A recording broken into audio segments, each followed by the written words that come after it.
Okay, welcome back, everyone. On behalf of Jay, I want to welcome everyone for another week of learning. Jay spent last week in Israel, and he's flying back today back to Canada. So I'm host, and I made Ruth co-host for Murphy's Law. I think we had the last 2 weeks. Okay. Before we start today's share, we'll share the source sheet again in a minute. I want to ask a quick question. What we call the Ten Commandments, which Chumash calls Aseret HaDvarim or Divrei HaBrit, which is a covenant. The first two commandments make a lot of sense, that I'm your boss and you can't serve other gods, you're working for me. That makes sense. Shabbat makes sense because it's the oath brit. It's a reminder of the brit. Honoring parents we can talk about. And the last half, that's between man and man. Those are all basic types of behavior. But the third commandment, which we're all familiar with, I'll repeat it in case you forgot. Lo tisad shem Hashem Elokecha lashav. Don't carry God's name in vain. How does that make it to the top three?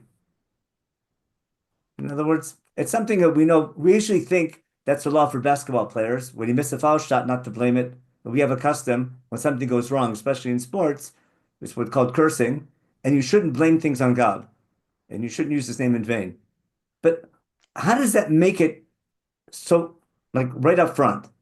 The first two are super important because they're the essence of our relationship with God.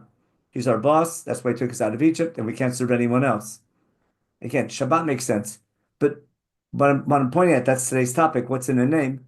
The theme of God's name, which from now on means God's reputation, has to be a critical theme in Chumash. I want to prove it. We've proved many times from the Siddur. In the Siddur, we find it over and over again. We'll spend a lot of time on that later in the course, in this series. But the fact that it's up front in the Ten Commandments is telling you there's something about God's name which is central to the covenant. Now, most readers of Sefer Bereshit don't pay attention, might notice that calling out in God's name is something that happens. They don't see it as a major theme. But I'm trying to show you, I started last week, I continue this week. I think it's going to emerge as a major theme, not only in our Siddur and not only in the rest of Chumash, but even in Sefer Bereshit. In fact, Sefer Bereshit is going to set the stage for that theme. So with that in mind, that was my little stall until we start. Now I'll share my source sheet. There we go. Source sheet, here we are. No, that's not our source sheet. They have no excuses because I'm at home. Here we go. There we go. There's our source sheet. Pictures over there. I'll go to the top. Okay, today's class number 5 in our study of Bereshit. What's in a name? And I suggest possibly the most important theme in Sefer Bereshit is that there has to be a prophetic purpose of why God gave us Sefer Bereshit. We spent the first 2-3 shiurim focusing on what God expects from man. God wants man to be creative, wants man to realize he's different than animals, even though he's similar to an animal. And his creative ability, his unique difference between man and animal, is part of his connection to God. And that's developed both in the story of creation in chapter 1 and in chapter 2. Later we'll talk about how they come together. But the first topic is what God expects from man to be creative, to work, but to recognize his creativity as a gift from God and to use it to do good or strive to do good and to be thankful and not just say thank you for that, but also to act in a thankful way and to recognize God in creation and to find a purpose in human life. And we slowly developed over the last 2-3 weeks was that in the process of using his brain and using his ability to differentiate between man and animal and to see nature, and we'll see giving names to different parts of nature, hopefully that process will lead him to finding God and the idea that there's one God and a purpose in creation. What's more important, though, in Sefer Bereshit will be what now he expects from man, what he expects from Am Yisrael. Because the first 11 chapters, we're going to suggest, are setting the stage to understand why he picked us. Now, towards what purpose Avram was chosen. And I'm just going to repeat something I'm sure we've talked about, but I do this with students all the time. I always ask 2 questions, which are the same words. Why was Avram chosen, as opposed to why Avram was chosen? In fact, it's easier to see it written than saying. In other words, why Avram was chosen, then we're looking what's special about Avram Avinu. He broke the idols, he found God, all the Midrashim we're familiar with, which Chumash doesn't talk about. But Chumash never explains why specifically Avram was chosen and why he over anyone else. But the main topic is not why Avram specifically, but why is God picking anybody? Why is God starting a nation? what came first is God's decision. He wants a nation. In light of his decision to start a nation, he picks Avram Avinu. But the main focus of Chumash is not why Avram over anyone else, but why does God want a nation? And then the Midrash will fill in. There must have been something special about our ancestors and our forefathers of why they were chosen over anyone else. But Chumash doesn't talk about that. Chumash talks about more for what purpose we're chosen. Now, the simplest answer to the main question, for what purpose Avram was chosen, we have to pay attention to the first time God talks to Avram Avinu. His first time God talks to him, and later in their final dialogue in the story of Stone, and you see how they're connected together. Just psukim we're all familiar with. I want to show you how they match. I'm using little colors to highlight it. So everyone knows the beginning of Lech Lecha. God tells Avram, leave your land to land I'm going to show you. And then V'eschal Goy Gadol, what we claimed is not reward for your obedience. God's got saying, begin a journey, obey me, and in reward for your obedience, I'll make you a great nation. But rather, begin a journey, and the purpose of that journey is to start a nation. And the theme of Goy Gadol, we'll see it all through Chumash, was God wants a great nation. Now, first you have to become a nation, then a Goy Gadol can become a Goy Kadosh, and we'll see later, as the theme develops, how being a nation will help facilitate God's goal for choosing a nation. In order to accomplish our goal for what purpose we're chosen, having a nation, having a land, and being great will help facilitate fulfilling our goal. Now, the next theme that comes up a lot is a theme of blessing, which comes up a lot in Sefer Bereshit. So I'm going to make you a nation. I'll bless you. Okay?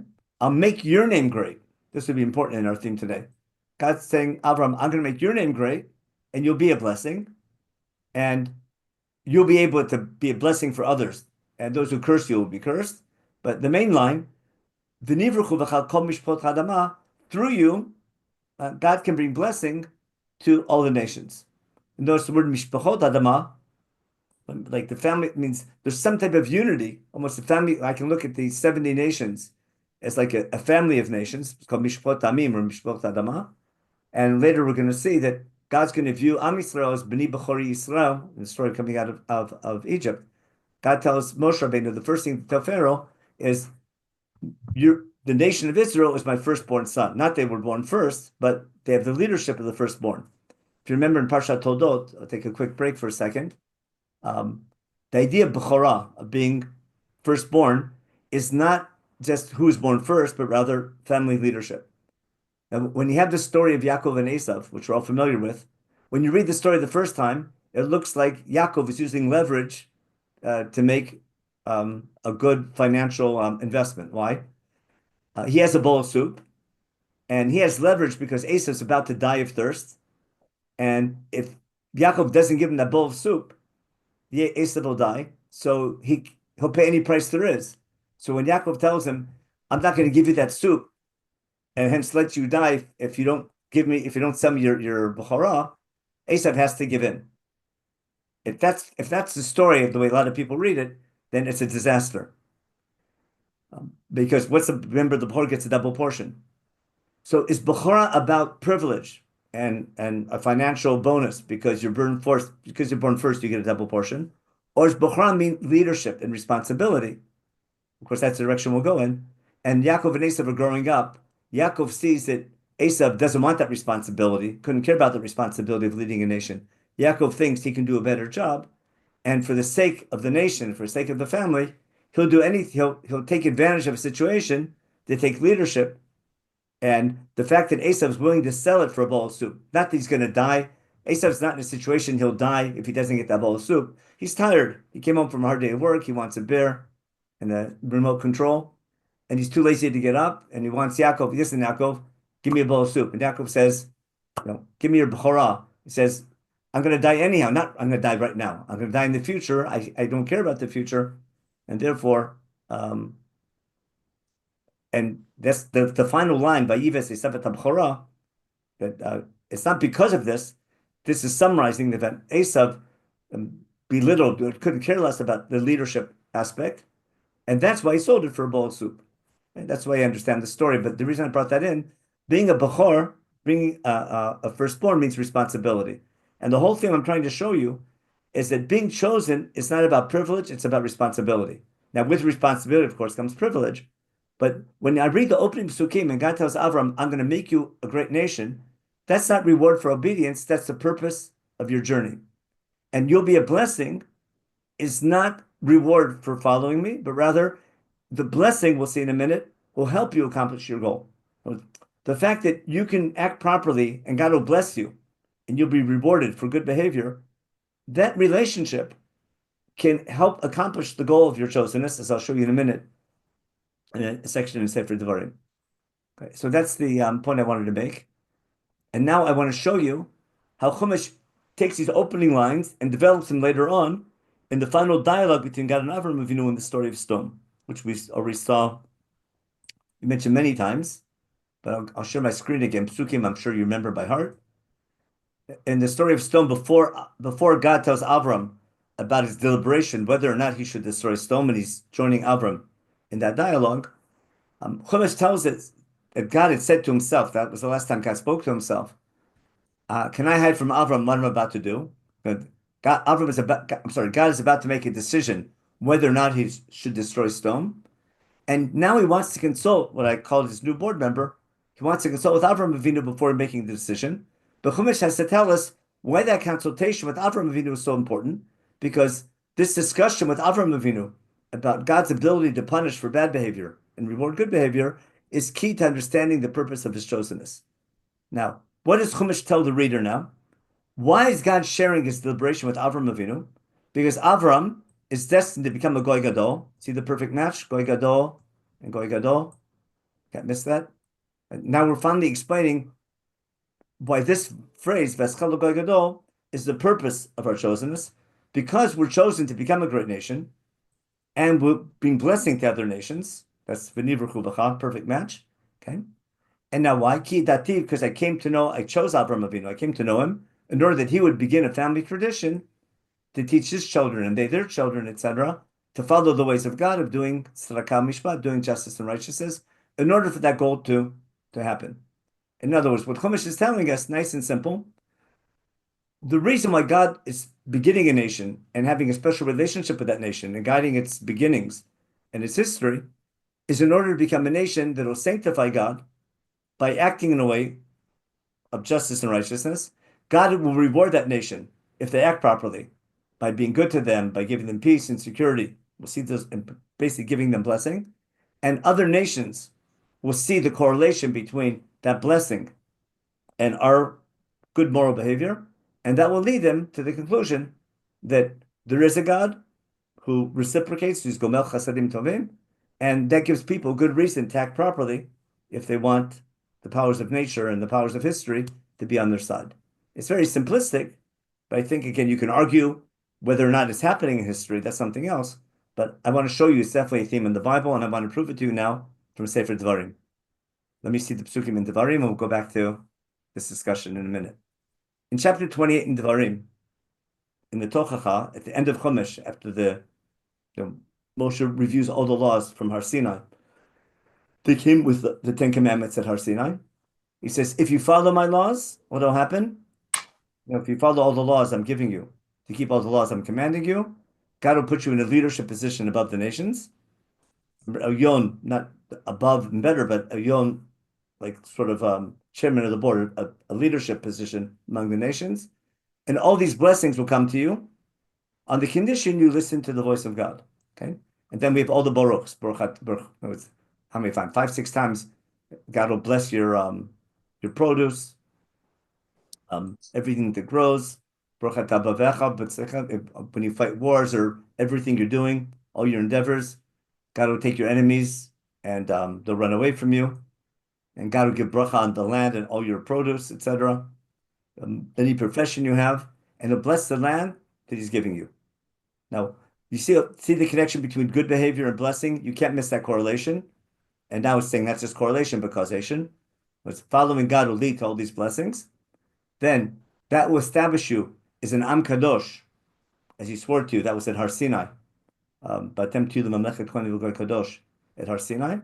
Okay, on the condition again that you follow God's laws and balachta bidrachav. That we remember Derech Hashem we saw V'alachta b'derech all through Chumash is derech Hashem. Whenever it says Lalechet b'derech Hashem, is doing mishpat and tzedakah, all defined in that important final conversation between God and Avram Avinu. Now, listen carefully what happens next. Okay? If this correlation is taking place between our keeping the mitzvot and God blessing us, then Varu kol amei haaretz, other nations will see that correlation. The God's reputation, ki shem Hashem nikra elecha, if we talk about God, and God rewards us for our good behavior and punishes us for our bad behavior, other nations will see that God's reputation is associated with us, right? And that will lead them to be in fear of us, not in a negative way, but in a positive way, in awe and respect. And then he'll continue to give us good and on the land that he promised our forefathers to become that nation. And then he continue with the blessing. If we don't, then comes all the curses, etc. But you can see the connection here between the opening lines of Chumash. These are the closing lines of Chumash at the end of Sefer Devarim, and concluding with the covenant in Har Sinai, the Ten Commandments. You see all the things from I'll make you a great nation, you'll be a blessing, right? And you'll bring blessings to other nations because of other nations learn through us the advantage of being good and being just and upright, and how that will lead to a prosperous society. Then God's goal in our being chosen should work. Again, that seems to be a nice, simple pshat in Chumash. That's all. I want to take what I'm showing you here in Bereshit and proving it from Sefer Devarim. Again, I myself have a lot of questions. You don't see that happening so often in history, but that's a different question, which it's usually happening on the negative side, but that's a philosophical discussion. But I'm saying what's happening in Sefer Bereshit now. So I want to review what we just did. The importance of Avram's name becoming great. Okay? It's not a reward for his behavior, but it's a vehicle to enable making God's name great. Because if we're not a great nation, no one will look up to us.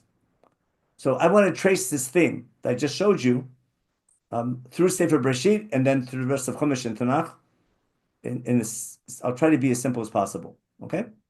I want to begin where we left off last week, where we made a big deal about God's name, about making a name for God, about making a name for God at the conclusion of the story of Cain and Hevel. Right? Now, the story ended. Remember, we did this. I showed you this chart last week. That chapter 4 has a perfect structure of from Pasuk Aleph to Chaf Hei, of the first child having a name and a reason for the name. We're making a big deal about why Chava calls her son Cain, because she sort of owns the child. She made him. Where the third child, after she learned from her experience, she calls him Shet because God gets the credit for the child. So we're talking about giving names that have meaning. And at the end of the story as well, before Shet is born, at the end of the Cain genealogy, Lemech, the sixth generation from Cain, has three sons, and all are sort of making up for the Hevel story because their last name ends with Bet Lamed. We had Yaval, Yuval, and Tuval. And each one is very creative. Now, what I didn't pay attention to last week or didn't mention is that each one is the father of a major trait of human creativity. This is domesticating cattle, Yoshiv Oil Mikneh, okay? And this is the musician, idea of music, Aviva, and this is the expert in in weapons production or tool production, the metalwork, etc. So the fact that they're creative and they're taking that creativity and sort of making up for what Hevel wasn't. Again, what's the connection between Hevel? There's definitely a connection to Hevel. How exactly it works, I'm not sure of. But if you look back in the story of Cain, after Cain is banished, and Navanad he has to wander, he has a son named Chanoch, and he builds a city for his son Chanoch and calls his name of the city based on the name of his son. All I'm pointing out is giving names is a big deal in chapter 4. And what are people doing? By naming something, they're showing an association between what they're doing and the name they're giving. I'm saying this idea of giving names to things is part of human nature. And Chumash is making a big deal about it in chapter 4. Also, I want to point out in the naming part, it's not explaining the reason for all the names. It's just that naming humans giving names to their children and to ideas, that's something developing in chapter 4. And at the very end of the chapter, in a pasuk that doesn't appear to have any connection to the chapter, we're told that in the time of Enosh, man began to profane, calling out in God's name. But that concept of Shem Hashem, of a name for God, begins at the end of chapter 4. In contrast to all this sort of bad behavior of Cain and his genealogy, remember, this guy's the musician, and his kids, and Lamech himself is singing about, was making up a song and a poem about killing somebody and getting away with it. What we call getting away with murder.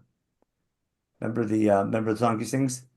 Adav etzila shmana koli neshei lemechazin imrati ki sharakti lepitzi. Everything rhymes. Yelech habroti ki shon yukom kain lemech shibim b'shiva. You see the music there already. Again, we're using music maybe in a negative way, but man is super creative and giving names, and this making a name for man seems to be central, and profaning God's name. Again, it's unclear what this means here, but it's definitely setting the stage for Avraham Avinu, who over and over again we're going to see is going to be Korei B'Shem Hashem. Okay? Now, when we go back to genealogies in chapter 5, which is going to lead up to the flood story, what do we find? In the opening line, these are the genealogies of Adam on the day God made Adam in his image. And then we point out, it didn't say that in chapter 1.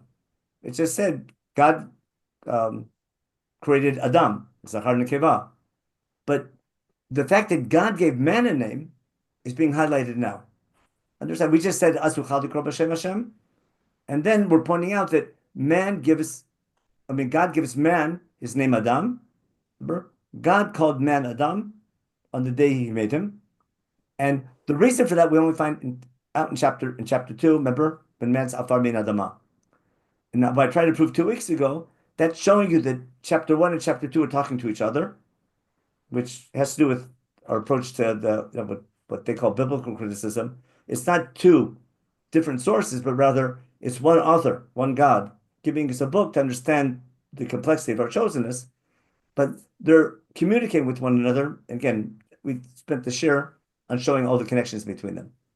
All I'm pointing out again is the importance of giving names, because in the beginning, God gives a name to man. Remember, on day 1, 2, and 3, God gave names on the things he created. He also gave a name to man. And then in chapter 2, after he makes man, Afar Min Adama, he challenges man to give names to all the things, all the animals that God created. And then he names Chava. Man's giving names. Man's ability to give names is finding purpose and meaning. Ultimately, finding a purpose in life itself is going to be giving a name for God. That's my point. Now, but the process of being able to find God in nature, to perceive God through contemplating nature and noticing science in different species and the way nature works and the way history works, the ability to perceive God, which I think goes back to the concept of or, of light from the beginning of creation, that's the ability to perceive God. That's what God wants man to do, but it's a slow process. Now, so we went to the end of chapter 4, and then chapter 5, God names man. And then one of the most strangest phenomena in Chumash is, why does Noach name his son Shem? Something most people don't even pay attention to. But at the end of chapter 5 ends with Noach with his 3 sons, and one is named Shem. And remember, we saw the parallel that the 10 generations of Adam to Noach ends with Noach with 3 sons, Shem, Ham, and Yafes. And then at the end of when we begin the genealogies of Avram Avinu, we have generations from Shem to Terach. Terach has 3 sons, Avram, Nachor, and Haran. And Avram obviously is going to be parallel to Shem. Nachor, who has beautiful daughters, who are Yifat Tor, is going to be Nachor. And Haran, who ends up having Lot, who gets drunk and has a whole story with his children, is very similar to the Ham story, isn't it? If we have time, we'll talk about that later. But I'm sure there's got to be a parallel between Shem, Ham, and Yefet and Avram, Nachor, and Haran. That's got to be. Not just the textual parallel, the literary parallel, but also what happens with them.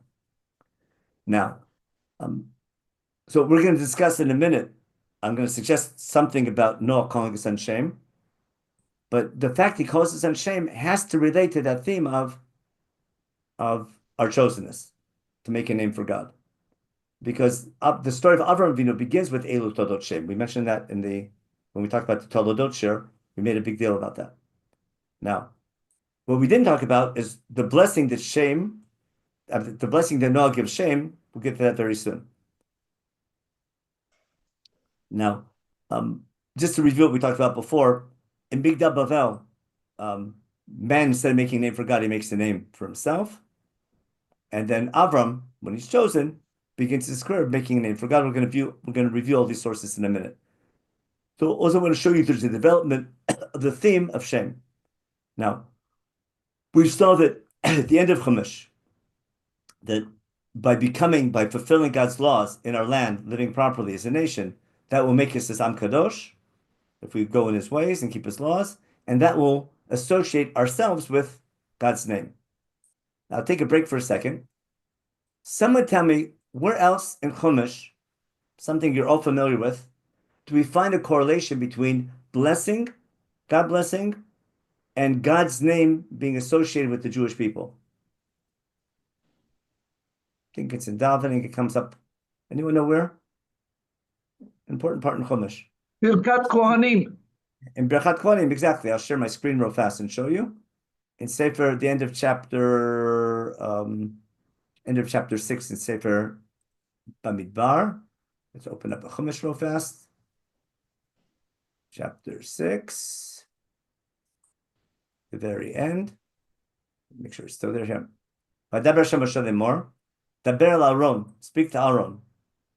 In a sense, saying, Kol tovarchu b'nei Yisrael, your job is to bless the Jewish people and tell them that God should bless them. Got it? How do the Kohanim bless the people? To remind them that God can give blessing. Blessing means being able to fulfill your potential. So, how does God bless us and guard us? We saw that at the end of Sefer Devarim. If we keep the mitzvot, God will bless us. The source of blessing is God. God is the source of blessing. So the Kohanim bless the people that God should bless us. By what? By our keeping the mitzvot. Now, the job of the Kohanim is to teach the mitzvot.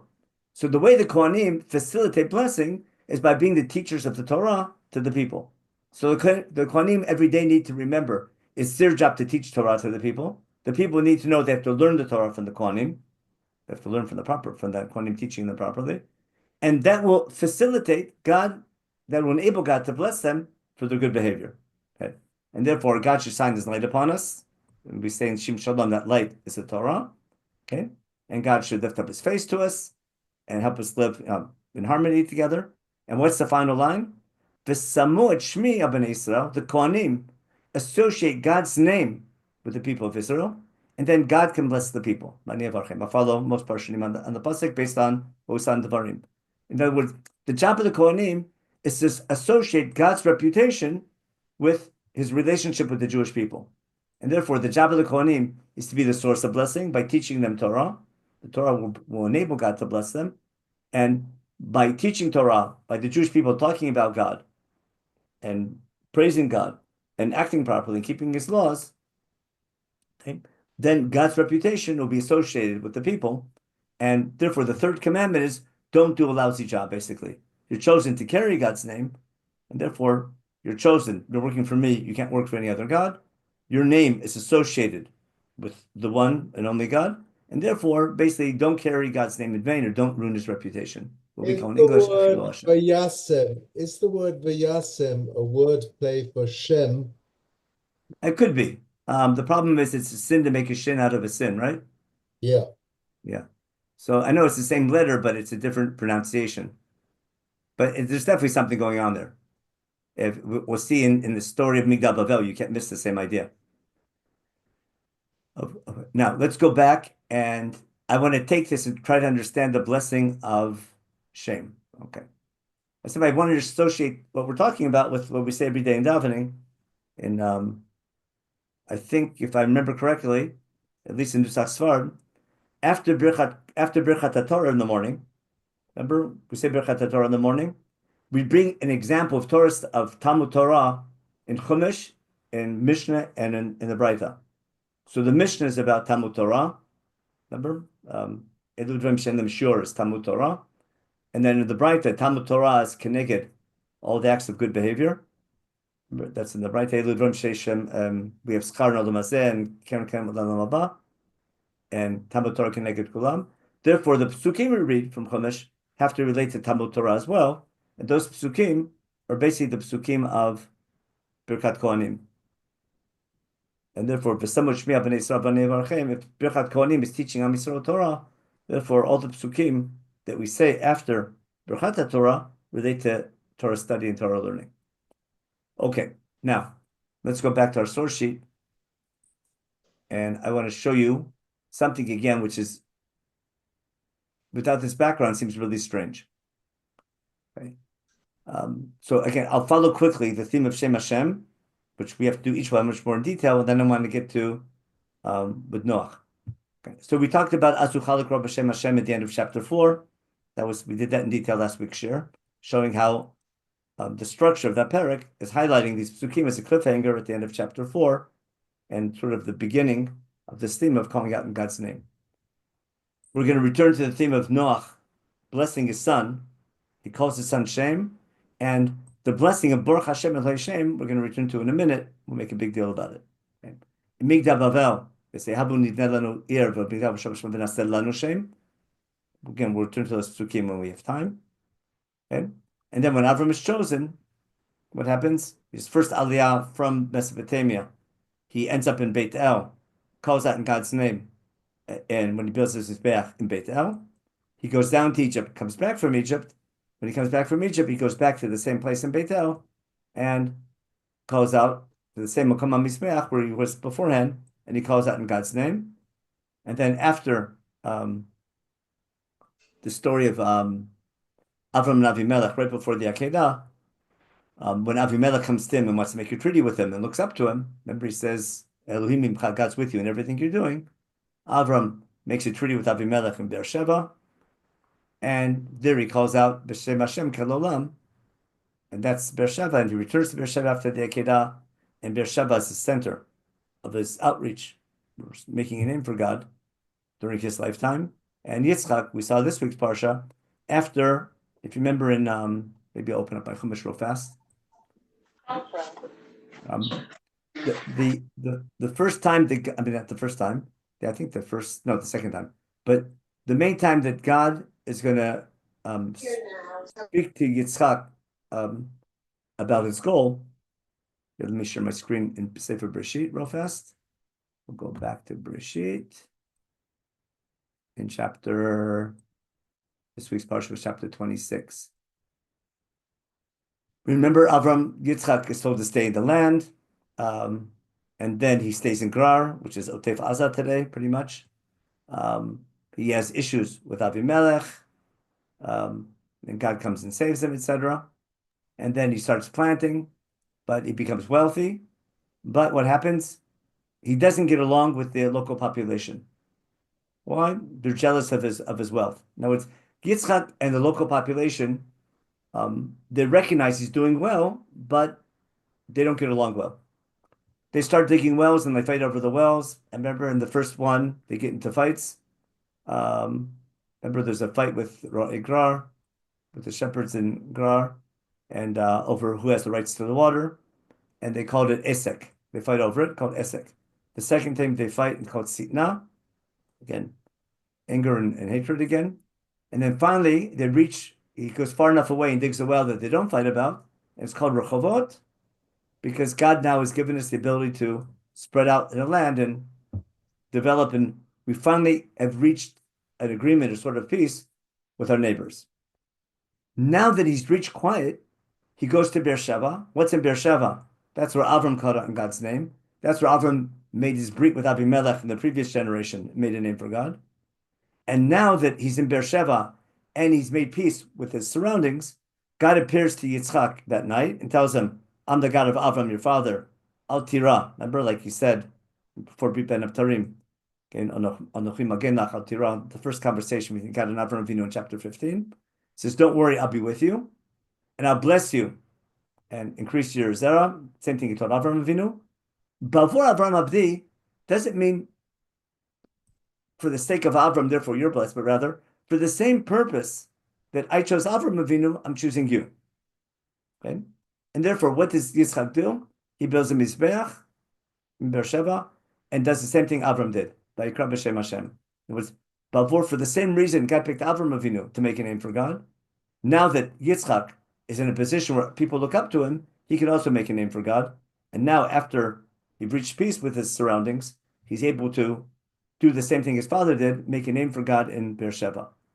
And then, in the meantime, they find more wells, and Avimelech comes and wants to make a treaty with him again.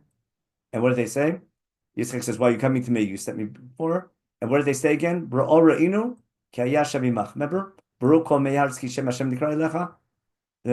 God's blessing of Yitzchak.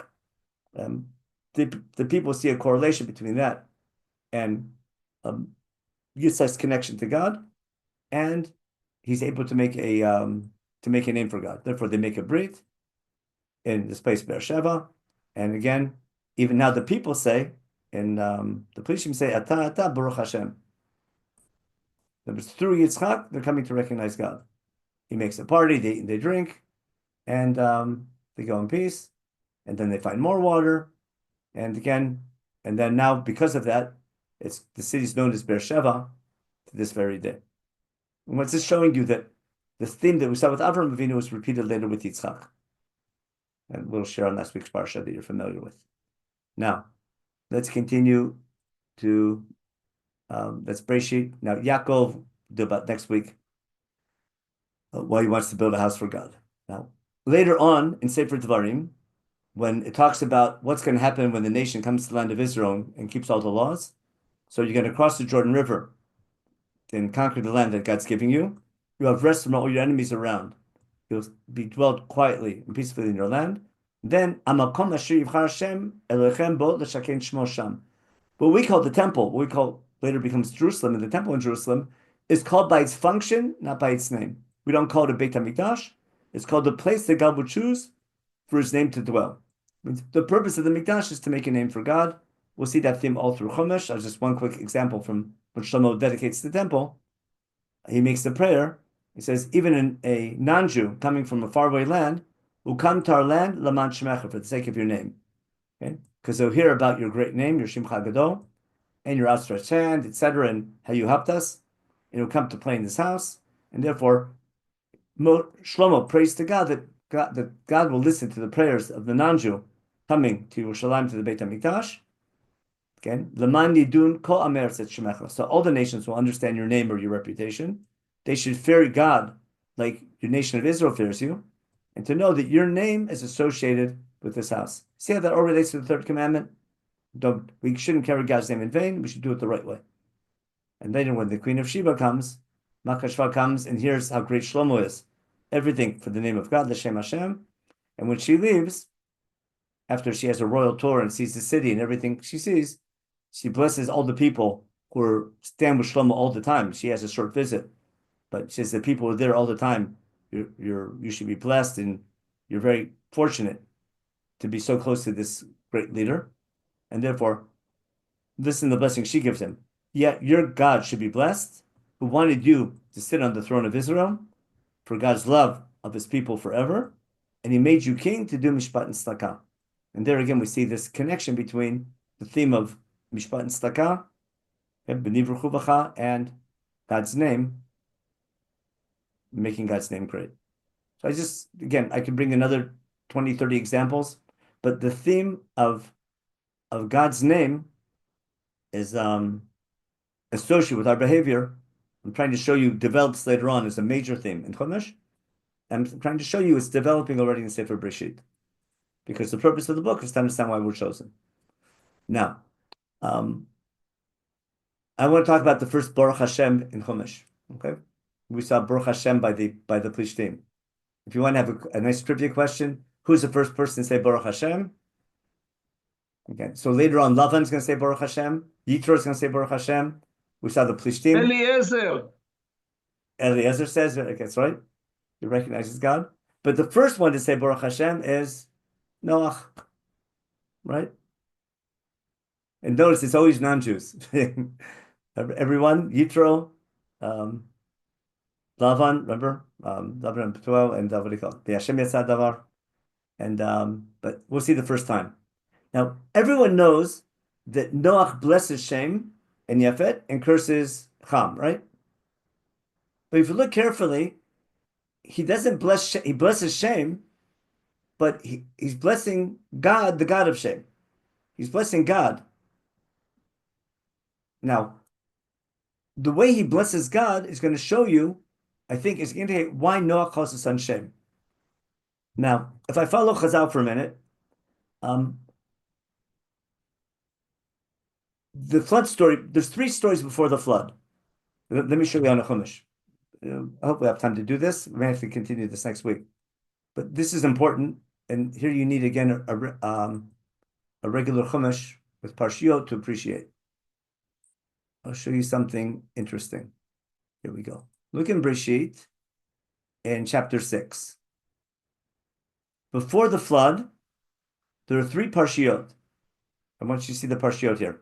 Okay, I'll make it a little bit smaller so they come clear. The first Parshia is about what we call the Bnei Elohim and Benot Adam. I call it the first Me Too story. Notice it ends with Anshe Hashem. The big famous people, what are they doing? What happens? These Bnei Elohim, remember, people with power, right, can do whatever they want to the women, right? They pick any women they want, okay? And then, and God's not happy with that behavior. Okay. No, no, and these Giborim, that's most Parshim understand that Pasuk Dalet is the background to Pasuk Bet and Gimel. So the Nephilim were in the land, and they, what do you call it? Gave birth to children. But these big shots, these Anshe Hashem, or the Giborim are the famous strong people, and they do whatever they want to women. God's not happy with that, and God says, my spirit won't be with man forever, and we limit their years to 120. Now, there's a machloket parshanim, whether from now on man only lives ad mei v'esrim. Of course, the only person in Tanakh, if I remember correctly, lives to 120 is Moshe Rabbeinu. There's people longer and less, but Moshe is 120, which shows the connection between Moshe and Noach again, and all the flood and Har Sinai stories and parallels. But some parshanim say that man is shortening his lifespan. The other is it's going to be 120 years to the flood. Now, if it's 120 years to the flood, this works out very nice. Why? At what age? Actually, I'll go back to this in a minute. But from what you remember, how old is Noach when he has his first child? Anyone remember? 600. 600. That's back in Pasuk, at the end of Parakeh. Everyone's having children at about 100. Let's check the years. Enosh, 185. This one's 90. This one's 70. Kenan 70. 65. Getting younger already. 100 and something in Yered. Hanoch, what do you call it? 65. Shalach waits a lot longer. So he's like 187. He has a child. But everyone, on the average, about 100 years, they have a child. Oh, he's only 500. Yeah. Lemech, 82, 182, okay? And then he calls his name Noach. And then Noach waits till he's 500 to have children. And then 1, 2, 3. Now, for some reason, Noach isn't having children until he's 500. When I teach it to my teenagers that he's living on the Upper West Side. He's a holdout. What's he waiting for? No one waits so long to have children than Noach. Now, if I do the math and I follow the opinion that it's 120 to the flood, how old is Noach when God decides to bring the flood? 480. Got it? And therefore, that's when he starts dating. In other words, after he finds out about the flood, he's ready to get married because before God's going to bring a flood, there's no one, he doesn't want to bring up children in such a bad environment. Now that he's going to start from scratch, part of his preparation for the flood is to bring up a family. And one of his sons, the first one mentioned at least, is going to be a rabbi. Got it? Okay. And therefore, why does he call his son Shem? Because one son is going to make a name for God. And I think the reason why Noah calls his son Shem is because he wants Noach to make a name for God. Got that? Which is the only reason I can imagine why he would call his son Shem, because otherwise the name doesn't make any sense. And I want to prove it from what happens at the end. Okay. Remember, Yefet's a beautiful name. Ham, I joke, is the hottest name at the time. But they're all names that mean something. But Shem, what kind of name is that? Unless he wants Noach to make a name for God. Chazal follow that, don't they? He's the first Rosh Yeshiva. Shem ben Noach is where Avram studied. Remember Yeshiva Shem be'ever. Malki Tzedek, Melech Shalem. Chazal identify as Shem. And he lives for a long time. He's living in the time of Avram Avinu. So I want to support the idea that Noach calls his son Shem because Shem is supposed to make a name for God. Because when the flood's over, now let's go back to the stories and go back to what I was saying before. There's 3 stories before the flood. There's the Anshe Hashem story, where God's not happy with man's behavior. Then there's Yud Ke Vav Ke, being angry for his creation. That's Shem Yud Ke Vav Ke, angry with his creation of Perek Bet, basically. Remember, where he made man first. Therefore, I'll destroy man that I created from man, and then all the things that came with man in Perek Bet. And then in the next parsha, it's Elokim being upset. Remember, and God's Elokim will destroy the land that He made. So I have one parsha about Anshe Hashem and mistreating women. One parsha b'Shem Yud Ke Vav Ke, where Yud Ke Vav Ke wants to bring a flood. One why Elokim wants to bring a flood. Then we have the flood story, which is one really long parsha. The whole flood story is one big parsha. When the flood's over, in the middle of Perek Chet, we'll find 3 parshiot. Got it? One parsha, the first one is Yud Ke Vav Ke. Relates to Noach building this Mizbeach, Yud Ke Vav Ke, taking the 7 Torah animals from the story of the flood from Yud Ke Vav Ke, and Yud Ke Vav Ke promising not to bring another flood. And then we're going to have another story with Elokim making a brit not to bring another flood, which matches the second one. And the third parsha will be Noach getting drunk. Got it? So if I want to match up the 3 parshiot before the flood, there's 3 parshiot before the flood. They explain why God's bringing a flood. He's angry for 3 different reasons at his creation. There's 3 parshiot after the flood, and they match. Remember, the Yud Ke Vav Ke matches the Reach Nichoach and the Mizbeach story. The Brit Keshet matches the Elokim reason for the flood. Remember, and when I say the Noach story is going to match the Anshe Hashem story. Now, why is that a Shem story? Because here, the theme of Shem is going to come up again, but the Tikkun fixing it. So now we're going to read the story of why Noach says, when he wakes up sober and finds out what his son did, he has a blessing and a curse. Remember, very similar to what we find later by Avram Avinu. And what does he say? Baruch Hashem Elohei Shem. We'll read it now with English Hebrew. And then this finishes again the whole unit of Noach and the flood story that started with Noach. So let me go back to my other source sheet and show you the story. Share, and here we go. Okay. 2 psukim, which I'm pretty sure I heard this from Yoni Grossman. I'm not sure if I'm going to follow exactly what he said or if I understood him right, but the wording. The story is strange. What happens with Noach? It's really strange what happened. Why is Canaan being cursed if Ham is the one who sinned? And what is it that Ham did? So if you look carefully, in Vayikra chapter 18, in the Arayot, it says, Erbat eshet avicha lo tgale, erbat avichahu. Now, a good reason why chapter 18 in Vayikra relates to the flood story, anyone can tell me why? Right? What is about chapter 18 in Vayikra that relates to Canaan, the curse of Canaan, and Arayot? It's the Ervat Avicha.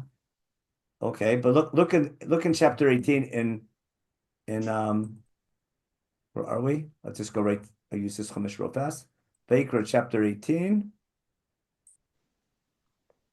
We have all the Arayot, don't we? And how's it end?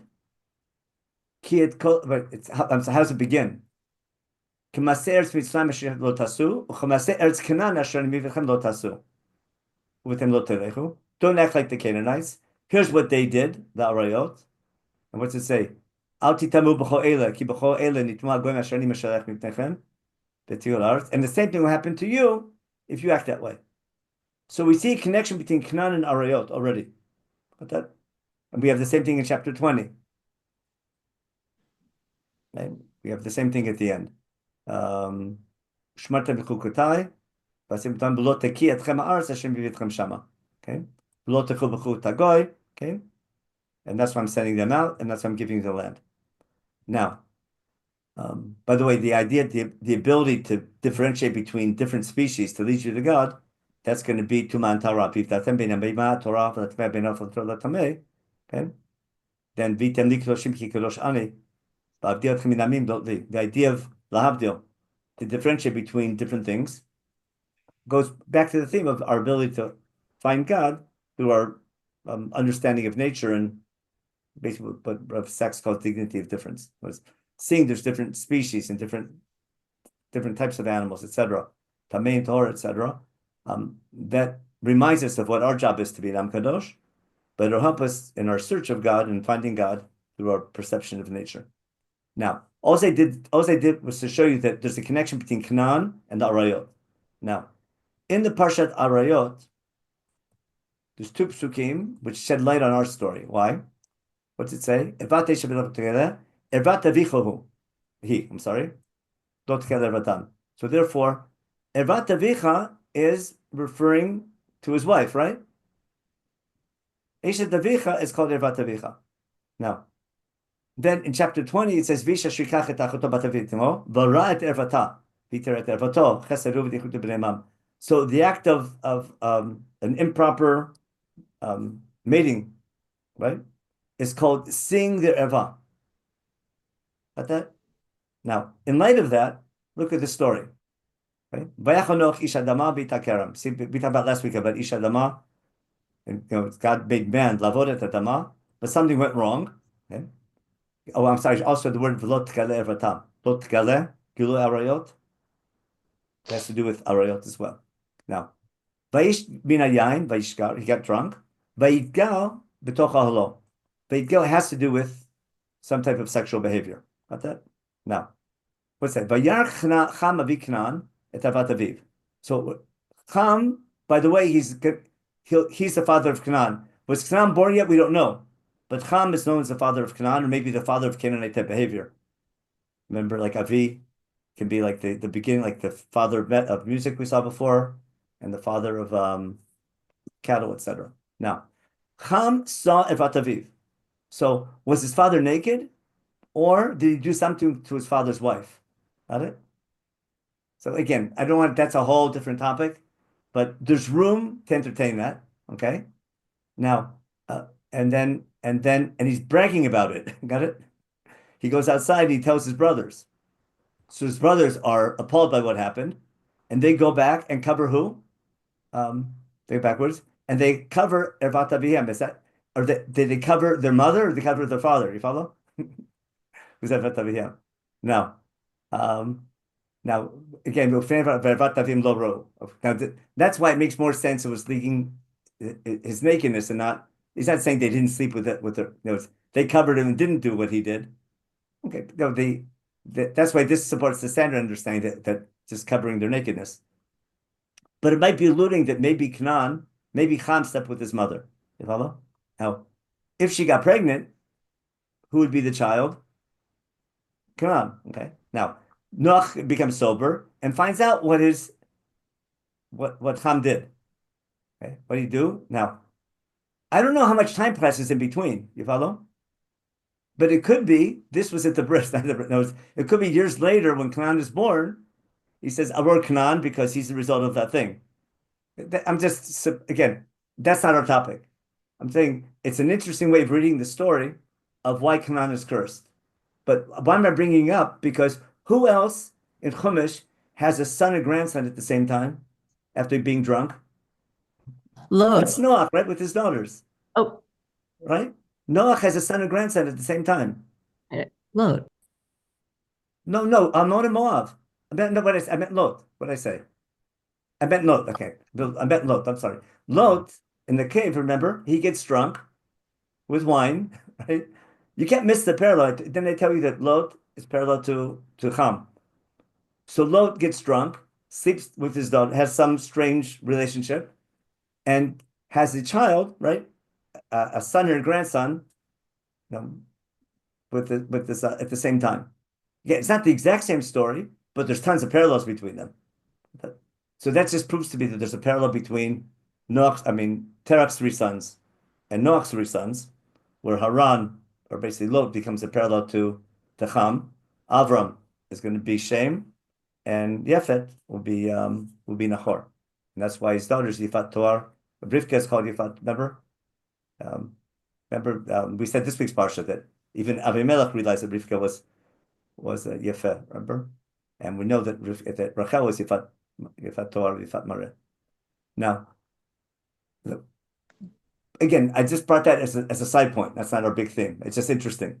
I have no idea where to go with that, but something to think about. Now, the main thing that I want to talk about is when it's over, he's cursing Canaan, that he should be in the service of his brethren. Okay? Now, and he's blessing Shem. But listen to the blessing. Baruch Hashem Elohei Shem. He's blessing Hashem. This is the first person to say Baruch Hashem. Okay? Who's God? The God of Shem.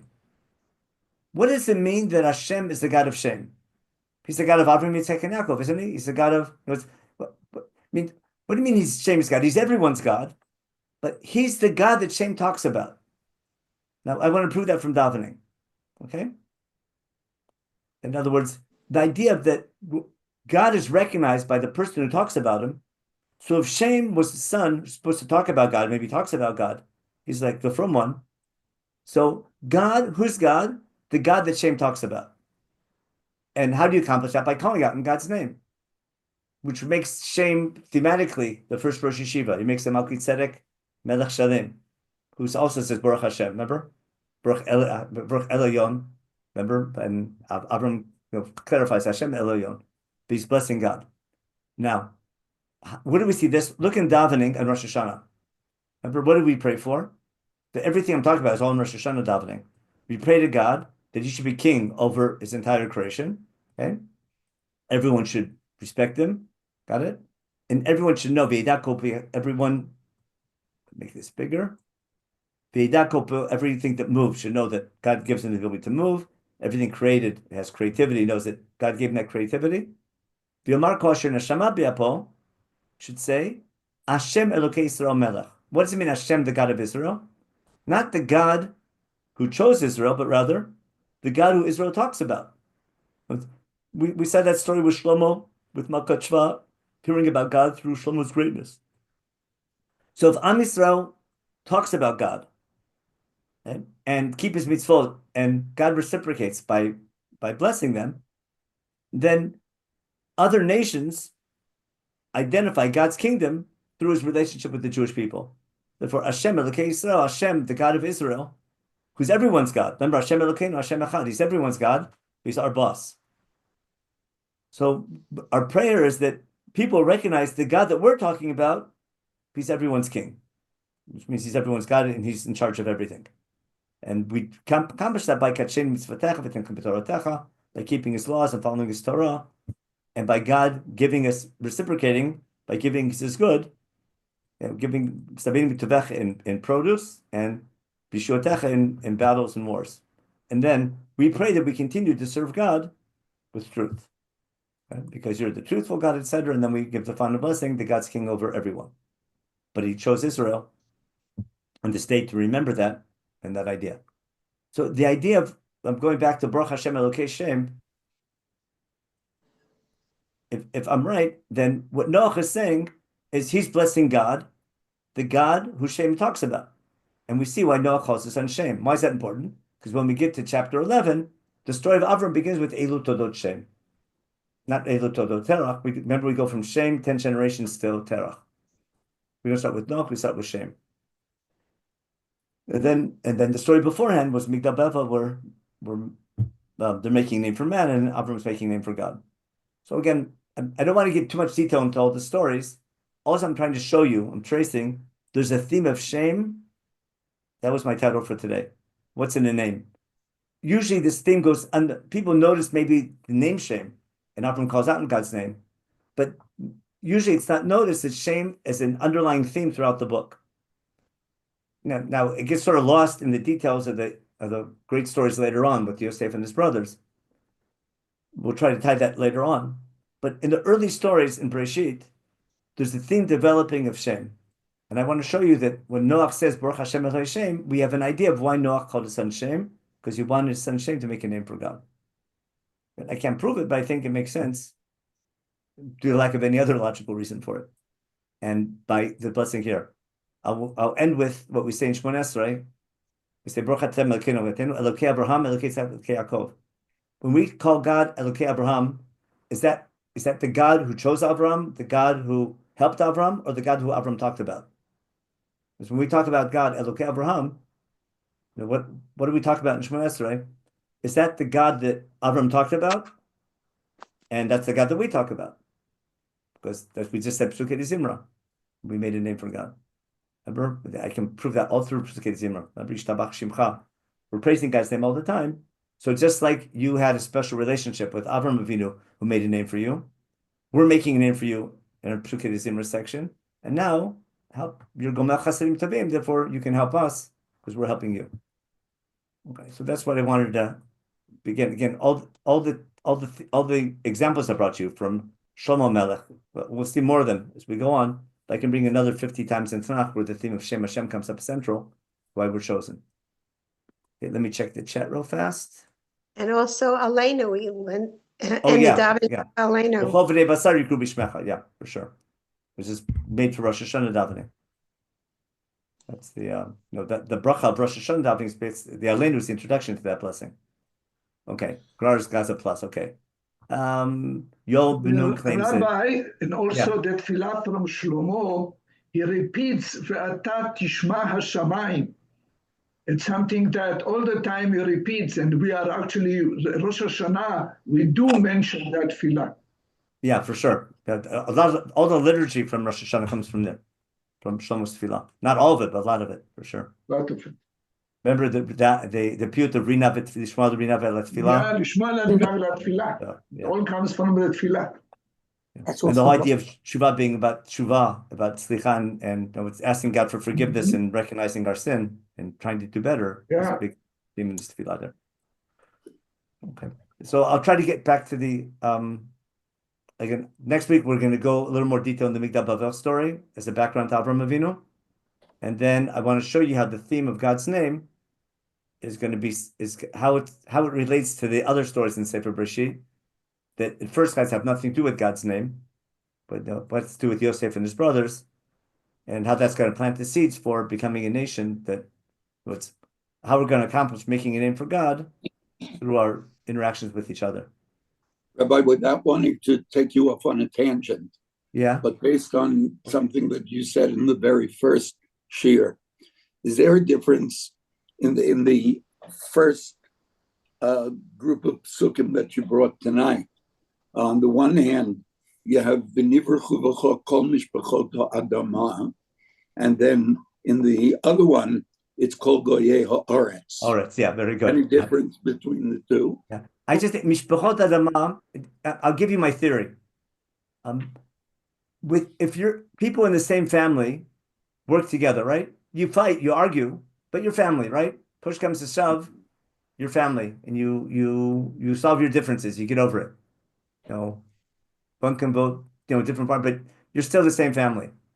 Now, people argue because we argue. It's healthy to argue in search of towards good goals, but it's only natural we argue, and through mature arguments, we can grow. But when you argue within a family, the result usually is something positive. When you argue among nations, usually it's going to be war. I can bring lots of examples, right? Mm-hmm. Now, so how do you take the understanding of fraternity among brothers, among family members, and move that to within a nation? Remember? Like say, and then once you bring national unity in that way, how do you take that to international unity? Got that? So that therefore, but what usually happens, there's kol goyi haaretz. There's many nations who fight with each other. Now, our goal is to turn goyi haaretz to mishpachot or mishpachot hadama or mishpachot amim. That's why at the end of the 70 nations, elu todot bnei Noach lemishpachotam v'goyehem. So we start as a mishpacha. Remember, Noach's family is a mishpacha, and we move to goyim. But the ability for all the nations to work together, and that'll be the opposite. And we'll talk about this next week with the Migdal Bavel thing. Just a promo. There's a reason why God wants 12 tribes, because if we're a model nation for other nations to learn from, if God wants the mishpachot, the different nations to work together, argue, but work together as a mishpacha, then we have to be a model with 12 tribes working together as a mishpacha, with the Mishkan at our center. Got the idea? So I'm going to use that to explain why God wants 12 tribes and not just one tribe. Yeah, I'm sorry, you didn't finish.